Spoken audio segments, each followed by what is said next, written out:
मी पहिल्यांदा नवीन काहीतरी ट्राय केलं होतं. तर मी दही कबाब बघितले होते मोबाईलमध्ये. असंच रील्स बघत होती. मग मी दही कबाबची रेसिपी बघितली. मग मी म्हटलं चला आपण पण ट्राय करूया. ते दिसतं एवढे छान आहे तर टेस्टमध्ये पण छानच असणार. म्हणून मग मी आधी रेसिपी बघितली. मग त्याच्यात काय काय लागतं ते लिहून घेतलं मी नोटबुकवरती. मग मग मी बाजारात गेली. मग मी दही आणि पनीर घेऊन आली. सगळं घरात होतं. कॉर्नफ्लॉवरचं 1 किलोचं पॅकेट पण आणून पडलं होतं माझ्या घरात. सगळं काय होतं, फक्त पनीर आणि दही आणायची होती.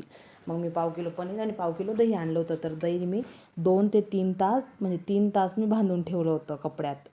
तर त्याचं पूर्ण पाणी निघेस्तव मग पाणी निघालं एकदम आपल्याला वाटलं. मग त्यानंतर मी बनवायला घेतले आणि पनीर मी थोडेसे किसून घेतलं. पनीर जास्त टाकायचं नसतं, कारण की ते दहीला सेट करण्यासाठी पनीर टाकावं लागतं. नाहीतर ते तेलमध्ये टाकल्याबरोबर फुटू शकतात ते आपले काय टिक्की. म्हणून थोडंसं पनीर टाकायचं. मग त्याच्यात मी 2-3 कांदे बारीक चिरून घातले होते. 2 हिरवी मिरची, जास्त तिखट टाकायची नाही. आणि काली मिरीचा पावडर, मीठ आणि कोथिंबीर आणि कॉर्नफ्लॉवर. बस हे सगळं स्मॅश करून घ्यायचं. असं पीठ मळून आपण पीठ जसं मळतो तसं मळून घ्यायचं चांगलं. तर मग आणि जेवढं पीठ लागतं त्याला तेवढंच टाका. ते कॉर्नफ्लॉवर जास्त पण नको आणि कमी पण नको.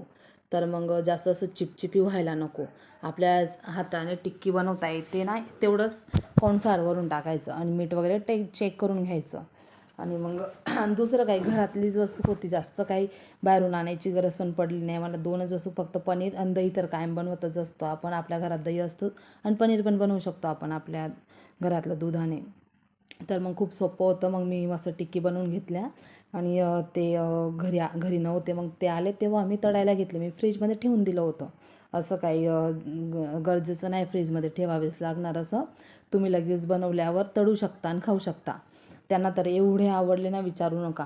की आणि पहिल्यांदाच मी बनवले पण होते आणि पहिल्यांदाच मी खाल्ले पण होते. आणि त्यांनी काय माहीत आधी खाल्ले होते की नाही, पण त्यांना पण खूप जास्त आवडले. ते बोलले, दिव्या अजून मी तुला पनीर आणि दही आणून देतो, पण माझ्यासाठी जास्त बनवून थोडे कमी पडले होते आम्हाला.